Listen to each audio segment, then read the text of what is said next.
Hey, Becoming Me. I am so excited to introduce you to Matt. Matt, welcome to BecomingMe.tv. Thanks, Emily. Awesome to be here. I am so glad to have you. And y'all, the world of social media is so much fun because Matt and I have so many mutual friends, including mutual friends of BecomingMe.tv, one of which was our first Becoming story ever, the one and only Amy Poole. And then MJ Salvatore, we just filmed his story as well. So many paths crossed. And I'm really excited for the opportunity to just get to know you and your story today. So thank you for being here. It's going to be fun. Here, I just went to Amy's boyfriend's house for a game night last night. That's amazing. I love it. I haven't even met Dan, which is wild, but I mean Amy and I met 2013, Oh, 2014. Yeah, so it's been a fun journey for sure. The very first Becoming story. Crazy. Um, awesome. yeah. So hey Matt, before we dive into your story, like why don't you just take a minute and introduce yourself? Like who is Matt for someone who doesn't know you? Sure thing. So most of the time, I just tell everyone like what I'm currently doing, so that's the easiest. But the basic stuff is I grew up. Yeah, now I'm in Charlotte, North Carolina, and currently a financial planner at a bank.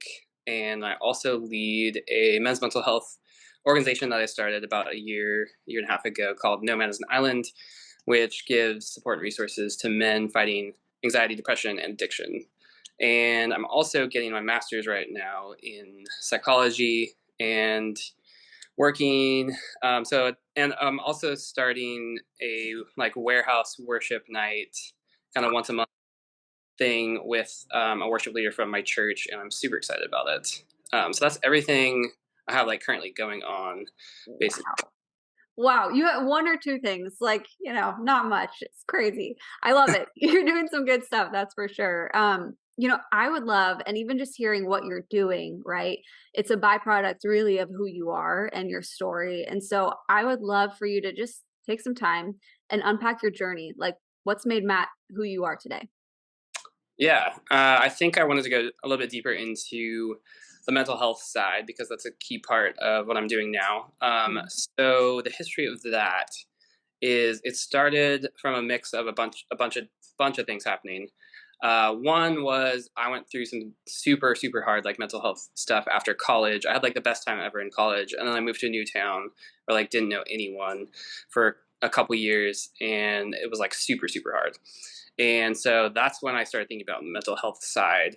And then a couple years later, I watched some like really close friends of mine go through some really hard situations, and they started drinking like more and more and more every day, and I just like watched them like just like descend into like really addictive stuff, and it was really sad to watch. So that was a large part of it. And then I went into this Christian program called Colson Fellows, and one of our final projects was to do like a ministry plan of Okay. a key thing that you were interested in. And so I'd been thinking about mental health for a long time, but there's really two stats that got me into Mhm. it, which is why I wanted to do men's mental health. Was the first one is men commit suicide 4 times more than women, Wow. and obviously women have a lot of the same issues too, but that stat like shocked me. Like I had no idea about that. And the second big statistic was that it takes 11 years on average for men or women actually to get help from the time they go through mental health symptoms. So 11 years. Wow. Yeah, and I saw that was true for a ton of people around me also. So that's why I decided to do men's mental health, and I didn't see a lot of information out there Mm. for guys, even because there's a huge stigma for guys in getting help of like any kind. So I'm super passionate about that, and one of my goals is to start a scholarship fund for guys need money to go to counseling because a lot of guys can't afford it, and so that's a big goal of mine. I want to do. Um, but yeah, my own story, a little bit more about that. Um, I moved around a lot. Mm. I had the best time ever in college, and then I moved to Northern California. Okay. Uh, it was really fun after a while, but the first like year or two were super hard. So I just didn't know that many people, and I didn't like I knew counseling was out there, but it just was like it wasn't like a clear concept in my mind, and I found that was like pretty clear for a lot of guys. Yeah. And then even like searching, even like the marketing out there, there's hardly any marketing out there for men's mental health. It's mostly targeted towards women, and Mhm. obviously women need help too.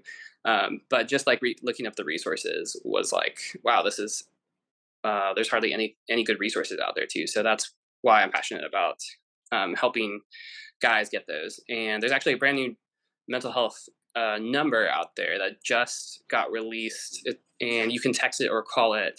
It is 988. It's basically the mental health equivalent of 911. Okay. So that is super exciting because they've been like trying to get that started forever.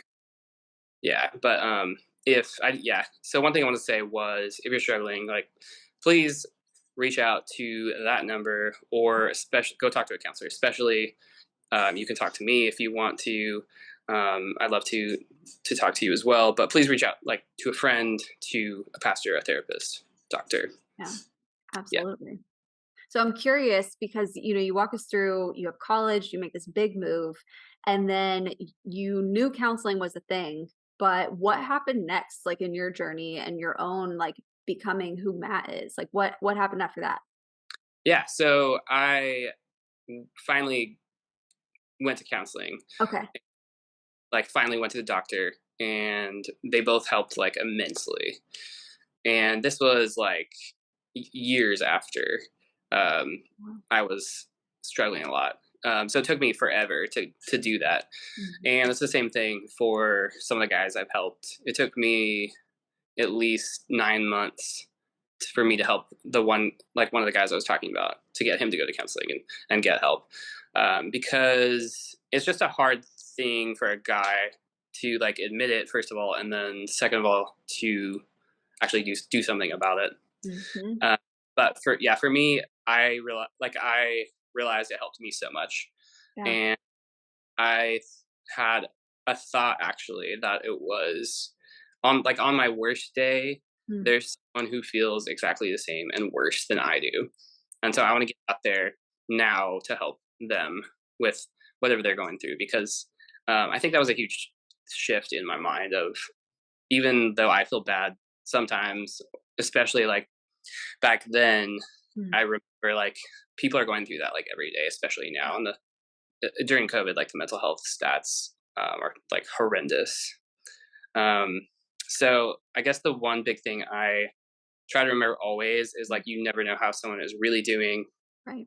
And the two big ones lately that I think about are Katie Meyer. She's a Stanford soccer player that won the national championship, and she committed suicide a year or two ago. And the other one, big one, was like Tyler Helinski, which he was at Washington. He was a quarterback at Washington, and did the same thing a couple years back. And like no one saw it coming, Mm.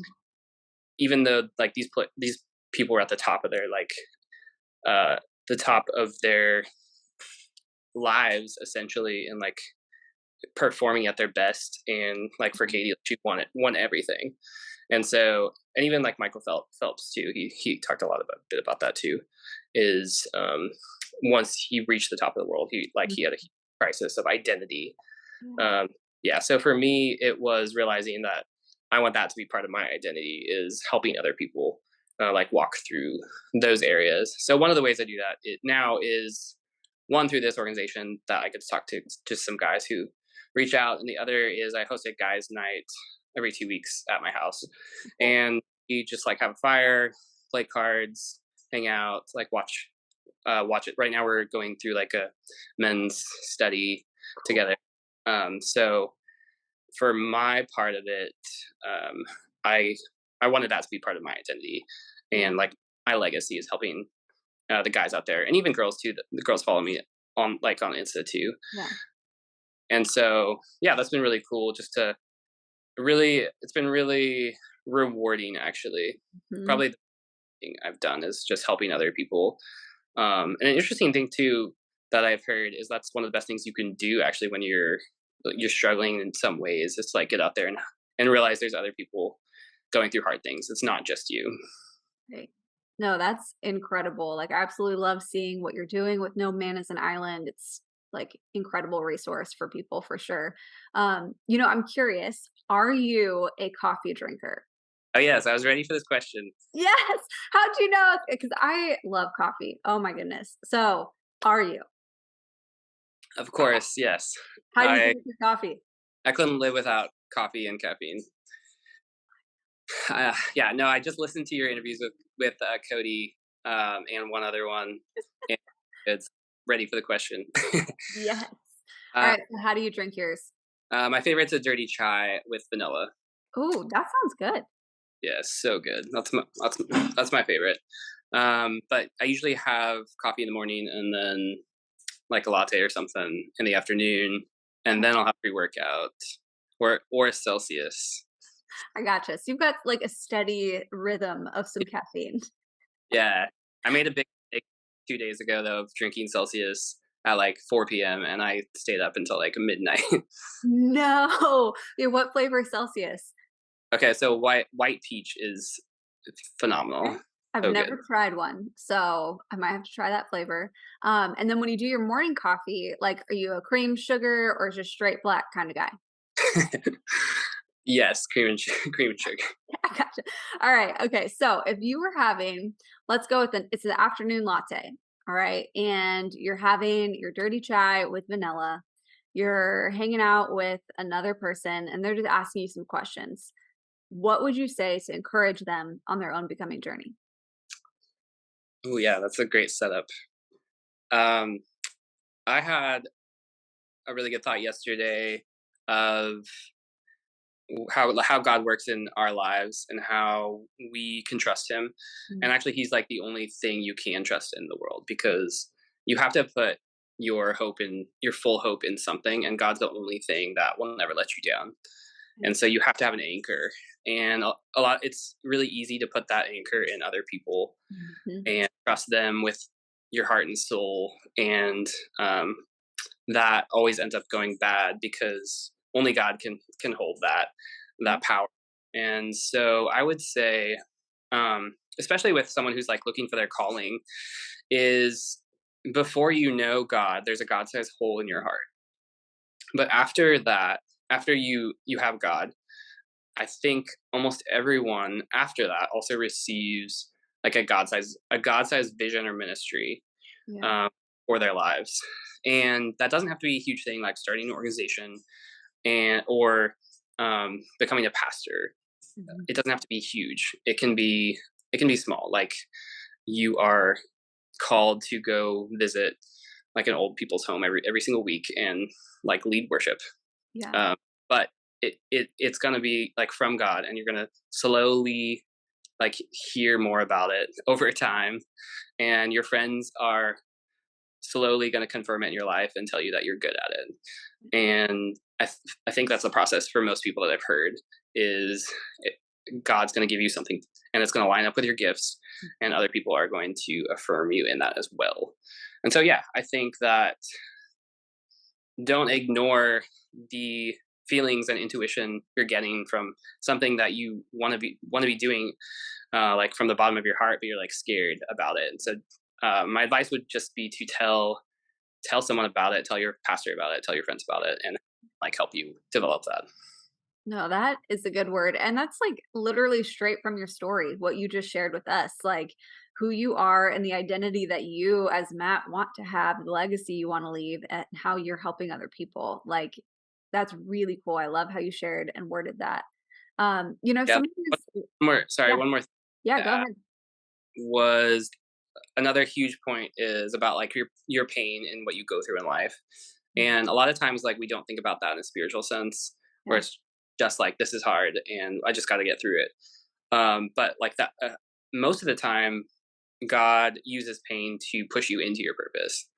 Mhm. So that can help you like work through your pain, like pain and suffering is realizing like actually ask God like what he's preparing you for in Mhm. this. And um the fact that you've got to lead yourself before you can lead others too. Like you've got to have routines and establish discipline before you can lead others into that too. But I think one of the biggest things to realize and that I realized and just seeing other people and then myself was you can transform your pain into purpose. Mm.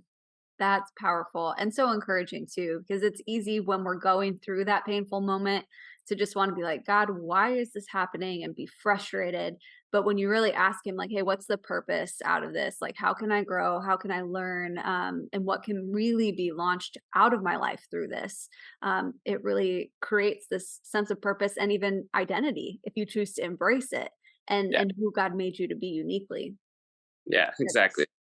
That's awesome. I love that. If somebody was watching right now and they were like, "Okay, I'm hearing Matt talk about no man is an island and like these resources and how he's connecting with guys. Like, what is that and how can I get involved?" Yeah. So we were just talking about this before. Was I'm going to start a podcast, my own podcast soon. So that will be one thing. But I've already filmed a couple of interviews with therapists and a pastor, actually. And so I highly recommend people go check those out on my Instagram videos. It's no man is an island org on Instagram. Look at the video page. I have super good interviews with a therapist and a past one of my good friends, Ryan, who's a pastor, whose his brother actually committed suicide, but he's a pastor, and so we have a really really good, awesome conversation about like how hard that was and like the how from the physical side, the spiritual side. It's just it's a really cool integration of thinking about God and pain and like going through that. And then I had a really really good conversation with Aaron, who's my friend who's a therapist, and talking about therapy as well as EMDR, which is a new type of really cool therapy that is a trauma therapy that a lot of people should try for sure. Okay. So yeah, check out my video interviews for sure, and look out hopefully for a podcast soon. And yeah, just message. You can message me on Insta too. And actually do I love to do I do short question kind of like Okay. one question used on my Insta of different guys, and so I'd love to if any guys are willing like to do that, that'd be awesome too. Where I ask you like one question and then we film it, and then it's super easy and it helps other guys think about getting help or how they connect with others, how they get help in different ways. So one of them, like my last one was just like the question of like, what do you do to connect to other people, and how can we all do that better? Yeah, that's important for sure. Yeah, That so I would love to talk to anybody who wants to reach out. that's awesome. So how can people connect with you online? Say what your Insta handles are and if you have a website, and then we will include all those links y'all in the show notes. You can easily click them and connect with Matt. Yeah, my main one is No Man is an Island org on Instagram and TikTok. And my personal one is matt.long.life on Instagram. I do have a No Man is an Island org website as well, but it's not fully developed out though. So I think Insta is the main one. Perfect. No, that's awesome. I definitely am excited to continue to just watch and learn from all the resources that you're sharing and even how we can best connect with the people in our lives, right? I love earlier you mentioned you never really know how someone is doing. And that's so valuable for just following and learning from even those 1 minute question videos that you're sharing, like how we can ask good questions to people and really be aware and love on the people around us and see people around us and make a difference that way too. So thank you for everything you're doing, who you are, who you're becoming, and just sharing your story with us today. So appreciate it. And y'all go follow Matt and No Man is an Island and check out all of the resources that he's sharing. You are amazing. Thank you so much. Thanks so much, Emily.